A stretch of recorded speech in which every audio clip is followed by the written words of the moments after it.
Hello everyone, welcome back to the channel engineering with Tanya. तो आज हमारा लेक्चर नंबर 3 है यूनिट नंबर 2 का। तो आज हम इस वाली लेक्चर में क्या देखेंगे, इस वीडियो में हम कवर करेंगे स्टैक इम्प्लीमेंटेशन यूजिंग एरे, कि हम जो स्टैक है उसे इम्प्लीमेंट कैसे कर सकते हैं with the help of array. देखो, हम दो चीज़ पढ़ेंगे कि जो स्टैक है उसका implementation with the help of array, array की हेल्प से कैसे कर सकते हैं और लिंक लिस्ट की हेल्प से कैसे कर सकते हैं। आज की वीडियो में हम देखेंगे कि एरे की हेल्प से कैसे किया जाता है, और जो नेक्स्ट वाला लेक्चर आएगा या वीडियो आएगी उसमें हम देखेंगे कि लिंक लिस्ट की हेल्प से कैसे किया जाता है। ठीक है, ये इंपॉर्टेंट है। इससे जो सी प्रोग्राम है कि इम्प्लीमेंटेशन का सी प्रोग्राम कि कैसे इम्प्लीमेंट किया जाता है, उसका सी प्रोग्राम क्वेश्चन में आ चुका है, मतलब PYQ है, क्वेश्चंस में पूछ लिया जाता है। ठीक है, तो इसलिए प्लीज़ ध्यान से पढ़ना। पहले हम देखते हैं इसका कंसेप्ट। ठीक है, देखो, stack implementation using an array is a method in which stack elements are stored in one dimensional array. देखो, स्टैक में आपको पता है एलिमेंट्स कैसे स्टोर्ड होते हैं। इस तरीके से आपका स्टैक होता है, इसमें एलिमेंट्स होते हैं जैसे 10, 20, 30, 40, और ये क्या होता है आपका स्टैक का टॉप होता है। तो ये तो आपको पता है। तो इन एलिमेंट्स को एरे की फॉर्म में रिप्रेजेंट कर दिया जाए, अगर हम इन एलिमेंट्स को एरे की फॉर्म में यानी एरे डेटा स्ट्रक्चर की हेल्प से अगर स्टोर कर दें तो उसे हम क्या कह रहे हैं, स्टैक इम्प्लीमेंटेशन यूजिंग एरे। देखो, स्टैक के एलिमेंट्स को आपने किस में स्टोर कर लिया, एरे डेटा स्ट्रक्चर की हेल्प से स्टोर कर लिया, तो इसे ही कहा जाता है स्टैक इम्प्लीमेंटेशन यूजिंग एरे। यहाँ पे लिखा हुआ भी है stack implementation using an array is a method. ये एक मेथड है in which stack elements are stored in one dimensional array, जिसमें जो स्टैक के एलिमेंट्स हैं वो किस में स्टोर्ड होंगे, एक वन डायमेंशनल या 1D एरे में स्टोर होंगे। ठीक है, A variable named top is used to keep the track of the topmost element of the stack। ये मैंने आपको बहुत बार बताया कि स्टैक में एक होता है टॉप। टॉप क्या रिप्रेजेंट करता है, ये टॉप ये ध्यान रखता है कि स्टैक के टॉप पे क्या पड़ा हुआ है, स्टैक के टॉप पे कौन सा एलिमेंट प्रेजेंट है।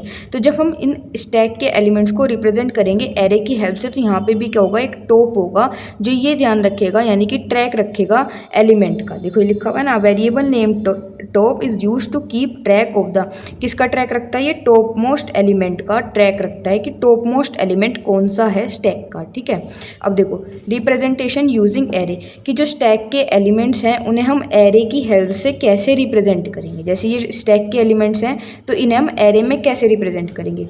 देखो, सबसे पहले होता है, ये तो आपको पता ही होगा कि हमारी एरे है, इसमें दो चीज़ें होती हैं एरे में, इंडेक्स और स्टैक। स्टैक के शो कर रहा है कि स्टैक के एलिमेंट कौन कौन से हैं। देखो, हम यहाँ पे बना लेते हैं, ये हमारे पास हो गई हमारी एक one dimensional array, 1D array. इसमें दो चीज़ होंगी, एक तो इंडेक्स और यहाँ पे होंगे हमारे पास स्टैक के एलिमेंट्स, की स्टैक में कौन कौन से एलिमेंट्स हैं। सपोज़ हमारे पास ये एक स्टैक है, इसमें 10 है, 20 है, 30 है और 40 है। इसे हमें रिप्रेजेंट करना है with the help of array, array की हेल्प से हमें रिप्रेजेंट करना है। तो कैसे करेंगे, देखो, सबसे पहले कौन सा एलिमेंट, अच्छा ये क्या हो जाएगा, स्टैक का टॉप हो जाएगा। टॉप क्या रिप्रेजेंट करता है कि टॉप पे, स्टैक के टॉप पे कौन सा एलिमेंट प्रेजेंट है, भाई 40 तो प्रेजेंट है, इसलिए टॉप यहाँ पॉइंट कर रहा है। या तो 0, 1, 2, 3। अब आपको पता है एरे में क्या होती है, इंडेक्सिंग, और इंडेक्सिंग कहाँ से स्टार्ट होती है, 0 से। ठीक है, 0, अब 0 पे क्या पड़ा हुआ है, 10, तो 10 आ गया यहाँ पे। फिर नेक्स्ट इंडेक्स है 1, 1 पे क्या पड़ा हुआ है आपका 20, 20 आ गया यहाँ पे। फिर नेक्स्ट इंडेक्स है 2, 2 पे क्या पड़ा हुआ है आपका 30, 30 आ गया यहाँ पे। फिर आपका नेक्स्ट इंडेक्स क्या है 3, 3 पे क्या पड़ा हुआ है 40। अच्छा, टॉप कहाँ पे है, टॉप किसे रिप्रेजेंट करा है, इस 40 को। तो यहाँ पे भी एरे के अंदर टॉप किसे रिप्रेजेंट करेगा, इसको। तो टॉप क्या है आपका 3 है, यानी कि टॉप किसे पॉइंट आउट करेगा, थर्ड इंडेक्स को, और एलिमेंट क्या है आपका थर्ड इंडेक्स पे 40 है। तो इस तरीके से हम रिप्रेजेंट करते हैं स्टैक के एलिमेंट्स को with the help of array. ये टॉप बहुत जरूरी है, टॉप स्टैक में भी होता है, मतलब कि टॉप क्या रिप्रेजेंट करता है या टॉप किसका ट्रैक रखता है, टॉप मोस्ट एलिमेंट का ट्रैक रखता है। ठीक है, ये देखो मैंने यहाँ पे वही लिखा हुआ है, और यहाँ पे हमने स्टैक का जो है साइज़ कितना लिया हुआ है, 5 लिया हुआ है। मैक्सिमम साइज़ का मतलब क्या है कि इस स्टैक के अंदर 5 एलिमेंट्स आ सकते हैं। देख लो आप, 5 ही तो एलिमेंट्स हैं, 1, 2, 3, 4, 5। ठीक है, तो आपको ये तो समझ में आ गया होगा कि हम एरे की हेल्प से कैसे रिप्रेजेंट करते हैं। ठीक है, अब देखो डिक्लेरेशन, डिक्लेरेशन इंपॉर्टेंट है क्योंकि हम इसे सी प्रोग्राम में भी यूज़ करेंगे, तो अच्छा है कि आप इसे यहीं पर समझो। यहाँ पे हम डिक्लेरेशन देखते हैं। अब सबसे पहले क्या लिखा हुआ है, पहली लाइन है हैश डिफाइन मैक्स 5। इसका मतलब क्या है, इस लाइन का मतलब है है। ये क्या होती है, सबसे पहले ये समझो, ये होती है प्री प्रोसेसर डायरेक्टिव।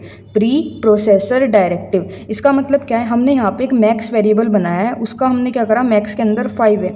5 यहाँ पे क्या रिप्रेजेंट कर रहा है कि मैक्सिमम साइज क्या होगा स्टैक का, वो 5 होगा। यहाँ पे आप 10 भी ले सकते हो, जितनी आपकी रिक्वायरमेंट है उसके अकॉर्डिंग ले सकते हो। हमने यहाँ पे डिफाइन कर दिया हैज़ डिफाइन मैक्स 5, यानी जो मैक्स वेरिएबल है उसकी वैल्यू 5 होगी।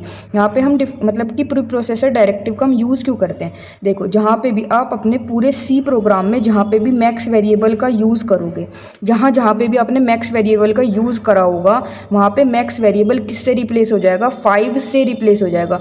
ये हम इसलिए यूज़ करते हैं ताकि आपको बार बार डिक्लेयर ना करना पड़े कि मैक्स की वैल्यू 5 है, मैक्स की वैल्यू 5 है। इसलिए हम यूज़ करते हैं प्री प्रोसेसर डायरेक्टिव का, ताकि जहाँ जहाँ पे भी अब मैक्स आएगा ना, जैसे यहाँ पे मैक्स आया तो यहाँ पे मैक्स खुद रिप्लेस हो जाएगा किससे, 5 से, क्योंकि हमने पहले ही सबसे टॉप पे डिफाइन कर दिया कि मैक्स की वैल्यू 5 होगी।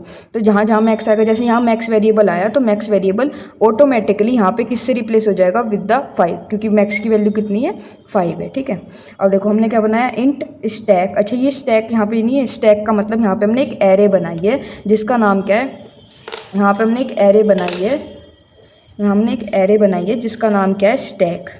इस स्टैक मतलब कि इस एरे का नाम हमने रखा है स्टैक। ये मैंने ये क्या, इंट का मतलब क्या है, जो एरे हम बना रहे हैं वो किस टाइप की होगी, उसके अंदर किस टाइप के एलिमेंट्स होंगे, इंटीजर टाइप के। एरे का नाम क्या है, एरे का नाम है स्टैक। मैं यहाँ लिख भी देती हूँ कि ये क्या है, एरे नेम है। हमने ये एरे का नाम रखा है, अपनी एरे का नाम क्या रखा है, स्टैक। ठीक है, मैक्स। अब यहाँ पे मैंने बताया मैक्स की जगह पे क्या आ जाएगा, 5। तो इस स्टैक मतलब कि जो हमने एरे बनाई है इसका साइज़ कितना होगा, 5 होगा। 1 2 3 4 0 1 2 3 4 कितने एलिमेंट्स आएंगे, 5। 1 2 3 4 5। ठीक है, int top is equals to -1। ये बात याद रखना कि हम हमेशा क्या करेंगे, टॉप को इनिशियलाइज करेंगे -1 से। ये हमने टॉप की इनिशियलाइजेशन कर दी, यानी जब हमने टॉप को क्या करा, डिक्लेयर करा, तो उसकी वैल्यू हमने क्या डाल दी, -1। इसे हम कहते हैं initialization. Initially the stack is empty. हम ये लेके चल रहे हैं कि अभी हमारा स्टैक क्या है, एम्प्टी। ठीक है, इसलिए हमने टॉप को किससे रिप्रेजेंट करा, मतलब इनिशियलाइज करा, टॉप को -1 से इनिशियलाइज करा है। ठीक है, आई होप इतना आपको ये 3 लाइन समझ में आ गई होगी, क्योंकि कोड के शुरुआत में ही हम इन 3 लाइन को यूज़ करेंगे। तो देखते हैं सी प्रोग्राम कि हम स्टैक इम्प्लीमेंटेशन कैसे कर सकते हैं एरे की हेल्प से। अब इसका देखते हैं कोड। ठीक है, देखो ये होता है इसका कोड। अब देखो कोड थोड़ा बड़ा है पर इजी है, समझने में आपको जो है आसानी होगी, तो इतना मतलब कि घबराना मत, कोड जो है वो इजी है। ठीक है, तो शुरू करते हैं। 1 मिनट। ठीक है, अब हम शुरू करेंगे stack implementation using array in C. भाई देखो PYQ है, 7 नंबर के क्वेश्चन में आपसे पूछ लिया जाता है, तो प्लीज़ ध्यान से देखना। ठीक है, तो चलो शुरू करते हैं। सबसे पहले वही 3 लाइन है, ये 3 लाइन मैंने अभी आपको, ये जो है हमने पीछे ही पढ़ी है। देखो ये हमने अभी पीछे ही कवर करी हैं, वही मैंने यहाँ पे यूज़ करी थी। देखो हैश इंक्लूड stdio.h। stdio.h का मतलब क्या होता है, standard input output header file. ठीक है, जो भी आप ये printf वगैरह लिखते हो, scanf वगैरह लिखते हो, वो इस लाइब्रेरी के अंदर होता है। अगर आप नहीं लिखोगे तो क्या आएगा, एरर आएगा। हैश डिफाइन मैक्स 5, ये भी मैंने आपको बता दिया। इंट स्टैक मैक्स, हमने क्या बनाई है, एरे बनाई है जिसका नाम क्या है, स्टैक है। फिर हमने टॉप को इनिशियलाइज करा है विद द हेल्प ऑफ -1, मतलब कि टॉप में हमने क्या डाल दिया, टॉप के अंदर हमने डाल दिया है -1। ठीक है, वो इतना आपको समझ में आ गया होगा। अब देखो, अब हमने कुछ फंक्शन बना रखे हैं। अगर आपको स्टैक के अंदर एलिमेंट को पुश करना है तो उसके लिए हमने पुश फंक्शन बनाया है। ठीक है, अगर हमने आपको स्टैक के अंदर एलिमेंट को पॉप करना है यानी रिमूव करना है, उसके लिए है पॉप फंक्शन। ठीक, अब आगे देखो, यहाँ पे क्या है, अगर आपको ये देखना है कि स्टैक के टॉप पे कौन सा एलिमेंट प्रेजेंट है तो उसके लिए है पीक फंक्शन। अगर आपको स्टैक के अंदर जितने भी एलिमेंट्स प्रेजेंट हैं उन्हें डिस्प्ले करना है तो उसके लिए है डिस्प्ले फंक्शन। ठीक है, इन्हें हम डिटेल में समझेंगे अब। तो अगर आपको स्टैक के अंदर एलिमेंट को पुश करना है यानी इंसर्ट करना है या ऐड करना है तो उसके लिए आप क्या यूज़ करोगे, पुश फंक्शन का यूज़ करोगे। ये है पुश फंक्शन।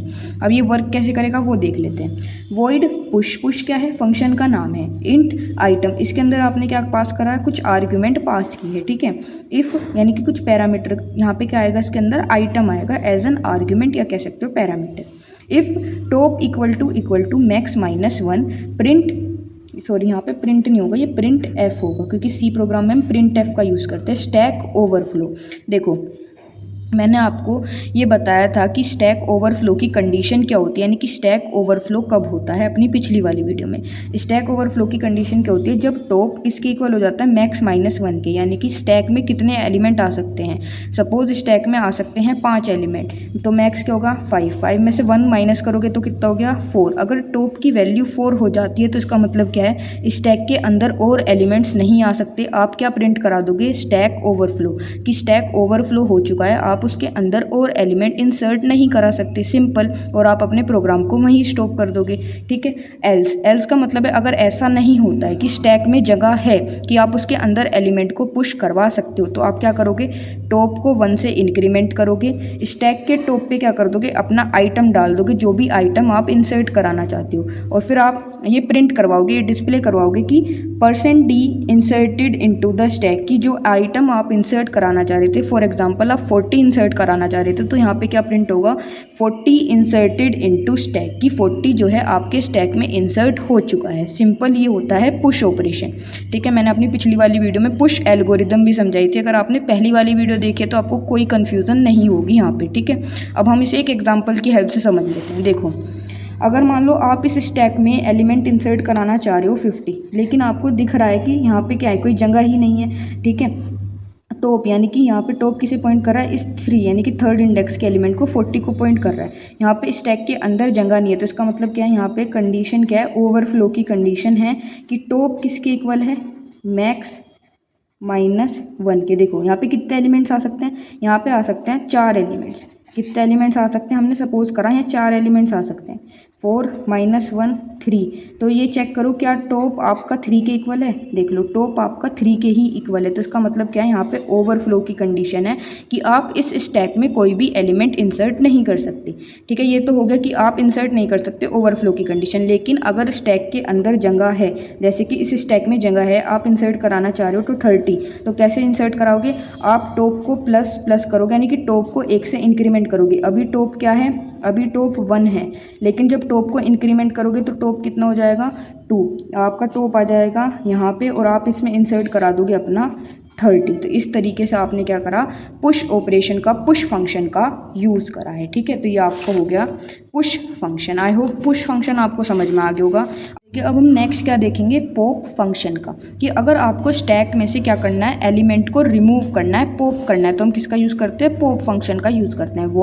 वॉइड का मतलब ये होता है कि ये फंक्शन कुछ भी रिटर्न नहीं करेगा। पॉप यहाँ पे क्या हो गया, फंक्शन का नेम हो गया। अब देखो, इफ़ टॉप इक्वल टू -1, तो ये किसकी कंडीशन है, स्टैक अंडरफ्लो की कंडीशन है। स्टैक अंडरफ्लो की कंडीशन क्या कहती है कि अगर स्टैक के अंदर कोई भी एलिमेंट प्रेजेंट नहीं है, अगर मान लो स्टैक एम्प्टी है, तो आप उसमें से कुछ रिमूव ही नहीं कर सकते, तो ये क्या हो जाती है, स्टैक अंडरफ्लो की कंडीशन। और ये कब आती है, स्टैक अंडरफ्लो की कंडीशन कब अकर होती है, जब टॉप आपका किसके इक्वल हो, -1 के अगर इक्वल है, तो क्या होगी, अंडरफ्लो की कंडीशन होगी। हम अपने प्रोग्राम को वहीं स्टॉप कर देंगे, क्योंकि अगर आपका स्टैक ही एम्प्टी हुआ तो आप उसमें से कुछ रिमूव नहीं कर सकते हो। ठीक है। ये तो हो गया अंडरफ्लो की कंडीशन कि स्टैक एम्प्टी है। लेकिन सपोज अगर स्टैक एम्प्टी नहीं हुआ तो फिर तो हम यूज़ करेंगे एल्स कंडीशन का, print F %d deleted from the stack. इसमें ये प्रिंट होगा, मान लो आप 10 को रिमूव कराना चाह रहे थे, तो ये क्या प्रिंट करवाएगा, 10 डिलीटेड फ्रॉम द स्टैक। ठीक है। और आप क्या करोगे, टॉप को डिक्रीज कर दोगे। इसे याद रखना, इंक्रीज नहीं करना, डिक्रीज करना है। टॉप माइनस माइनस, यहाँ से क्या होगा, टॉप को डिक्रीज करोगे बाय 1। देखो एक एग्जांपल की हेल्प से समझते हैं पॉप ऑपरेशन। देखो अगर ये स्टैक एम्प्टी है तो यहाँ पे क्या कंडीशन हो गई, अंडरफ्लो की कंडीशन हो गई, क्योंकि भाई अगर स्टैक ही एम्प्टी है तो आप इसमें से कुछ रिमूव ही नहीं कर सकते। जब इसके अंदर एलिमेंट्स है ही नहीं तो आप रिमूव किसे करोगे, है ना। तो ये होती है अंडरफ्लो की कंडीशन। लेकिन कंडीशन ये भी तो हो सकती है कि स्टैक के अंदर एलिमेंट्स प्रेजेंट हैं। देखो स्टैक के अंदर एलिमेंट प्रेजेंट है तो आप कैसे करवाओगे, देखो सबसे पहले आप प्रिंट करवाओगे, प्रिंट एफ। सपोज आप 30 रिमूव कर रहे हो, टॉप किसे प्रेजेंट करेगा, 30 को, तो यहाँ पे क्या प्रिंट हो जाएगा 30, %d की जगह क्या आ जाएगा, %d की जगह आएगा 30, क्योंकि आइटम यहाँ पे क्या रिमूव करवा रहे हो 30, तो ये होगा 30 deleted from the stack, deleted from the stack, की 30 स्टैक से रिमूव हो गया है। और आप क्या कर दोगे, टॉप को 1 से कम कर दोगे, यानी डिक्रीज कर दोगे। अभी टॉप क्या है 2 है, फिर उसके बाद टॉप को डिक्रीज करोगे तो क्या आ जाएगा, टॉप 1 पे आ जाएगा। इस तरीके से आपका स्टैक दिखेगा 10 20, क्योंकि टॉप को आपने डिक्रीज कर दिया 1 से, 0 1। टॉप पहले 2 था, लेकिन इसमें से -1 करोगे तो किस पे आ जाएगा, टॉप 1 पे आ जाएगा। आपका जो 30 था वो क्या हो जाएगा, डिलीट हो जाएगा। इस तरीके से होता है आपका पॉप ऑपरेशन। नेक्स्ट फंक्शन किसके लिए है, पीक। पीक का मतलब होता है अगर आपको ये फाइंड आउट करना है कि स्टैक में टॉप पे कौन सा एलिमेंट प्रेजेंट है तो हम पीक का यूज़ करते हैं। इफ़ टॉप इक्वल टू -1, वही अंडरफ्लो वाली कंडीशन, अगर स्टैक आपका एम्प्टी है तो आप वहीं पे स्टॉप कर दोगे, क्योंकि आप अगर उसमें एलिमेंट ही प्रेजेंट नहीं है तो आप टॉप पे क्या देखोगे, टॉप एलिमेंट भी नहीं होगा। ठीक है, अगर ऐसा नहीं है कि स्टैक में एलिमेंट ऑलरेडी प्रेजेंट है तो आप चलाओगे एल्स वाली कंडीशन। Print f top element is equals to %d/n। आपने क्या लिखा, स्टैक टॉप। स्टैक क्या था, एरे का नेम था। यहाँ पे क्या होगा, टॉप जो भी इंडेक्स होगा वो डालोगे, तो इसकी हेल्प से आप क्या कर लोगे, टॉप एलिमेंट को एक्सेस कर लोगे। फॉर एग्जांपल ये थी आपकी एरे, क्योंकि हम यहाँ पे स्टैक इम्प्लीमेंटेशन पढ़ रहे हैं with the help of array, जैसे 10, 20, 30, 40, 50। ठीक है, यहाँ पे टॉप किसे पॉइंट आउट कर रहा होगा, इसे। इनका इंडेक्स क्या है, 0, 1, 2, 3, 4। तो कैसे करोगे एक्सेस, स्टैक लिखोगे। स्टैक के यहाँ पे क्या है, एरे का नेम है, इसके अंदर क्या डालोगे, टॉप डालोगे।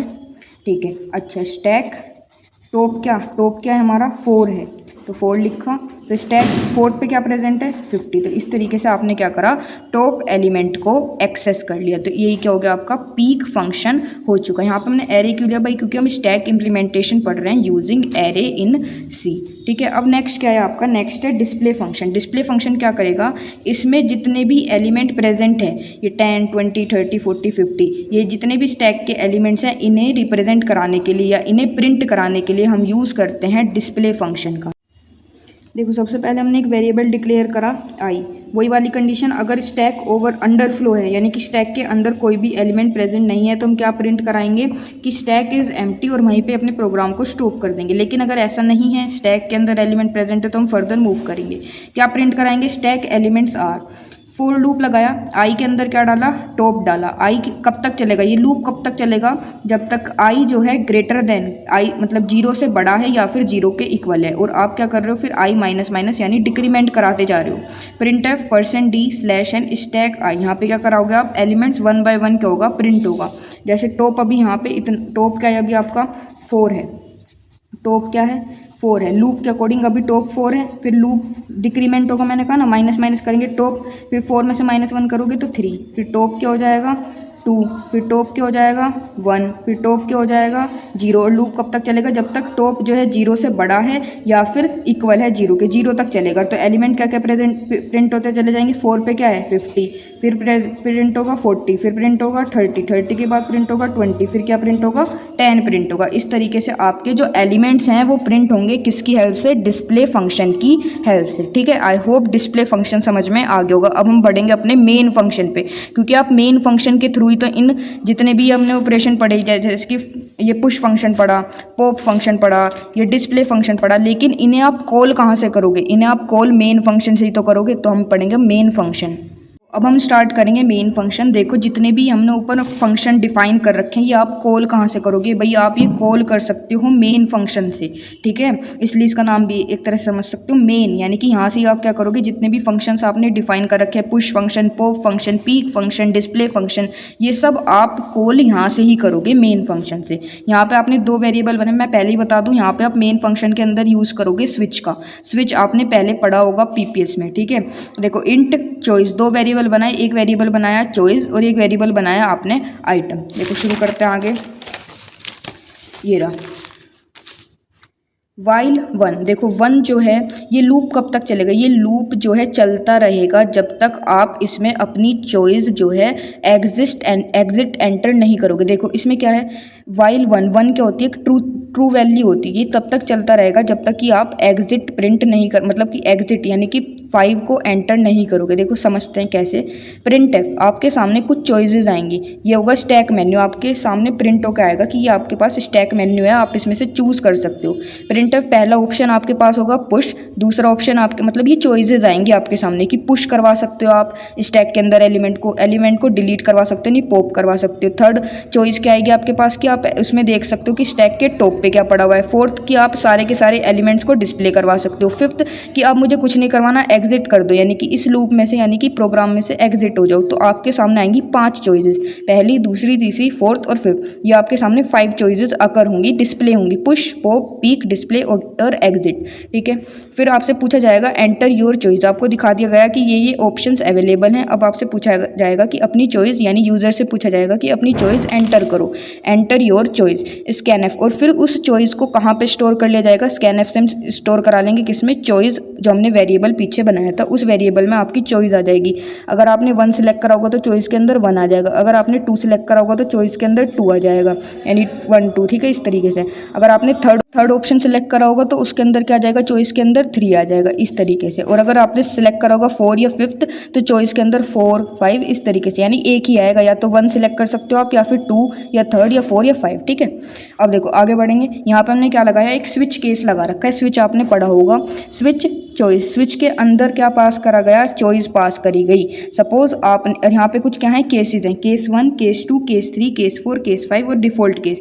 डिफ़ॉल्ट आपको पता होगा कि जब कुछ नहीं चलेगा, यानी case 1, case 2, case 3, case 4, case 5 में से अगर कोई भी केस नहीं चलता है तो क्या चलता है, डिफ़ॉल्ट केस चलता है। ठीक है, अब देखो ये स्विच केस कैसे चलेगा, आपकी चॉइस के अकॉर्डिंग चलेगा। सपोज आपने 1 चूज़ करा था कि मुझे पुश करना है इस स्टैक के अंदर, आपने 1 चूज़ करा तो क्या होगा, केस 1 मैच हो जाएगा, चॉइस के अंदर 1 आएगा तो केस 1 से मैच हो गया।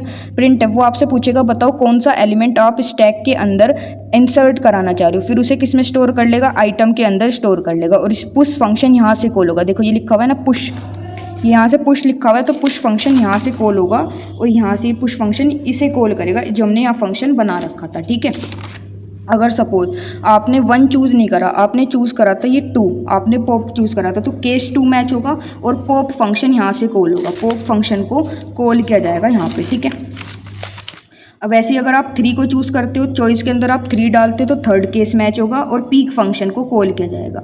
फिर ऐसे ही 4th होगा भाई, और वैसे हमारा 5th फंक्शन होगा। देखो 5th में क्या है, एग्जिट है, यानी कि आप कोई भी फंक्शन आप परफॉर्म नहीं कराना चाहते, ना ही पुश, ना पॉप, ना पीक, ना डिस्प्ले, तो क्या होगा आपका 5th फंक्शन चलेगा, यहाँ से हो जाएगा रिटर्न 0, आप प्रोग्राम से क्या होगे, बाहर आ जाओगे। ठीक है, और डिफ़ॉल्ट केस हमेशा चलता है। देखो कि यहाँ पे ब्रेक लगा हुआ है, ब्रेक आपको पता होगा कि अगर केस 1 मैच हुआ तो उसके बाद कोई भी केस अगर आप नहीं चलाना चाहते तो आप क्या लगाते हो, ब्रेक लगाते हो। अगर केस 1 चल गया तो इसके बाद का कोई भी केस नहीं चलता है, इसलिए हम ब्रेक का यूज़ करते हैं। ठीक है, अब देखो इसमें आपके पास 5 चॉइसेस थी, 1 2 3 4 5, लेकिन अगर मान लो यूज़र ने डाल दिया 10 तो यहाँ तो कोई भी केस मैच नहीं होगा, या तो वो 1 डाले या 2 डाले या 3 डाले या 4 डाले या 5 डाले, लेकिन उस यूज़र वो ज़्यादा स्मार्ट बन रहा था, उसने 10 डाल दिया, तो तब क्या चलेगा, ये डिफ़ॉल्ट केस चलेगा और प्रिंट हो जाएगा इनवैलिड चॉइस, यानी जो आपने चूज़ करा है वो इनवैलिड है, दूसरा नंबर चूज़ करो, यानी 1 2 3 4 5 इनमें से ही आपको कुछ चूज़ करना है। ठीक है, आई होप आपको ये प्रोग्राम समझ में आ गया होगा। अपनी जो नेक्स्ट वाली वीडियो होगी उसमें हम पढ़ेंगे stack implementation using link list. ठीक है, आज की वीडियो को यहाँ तक ही रखते हैं। Thank you.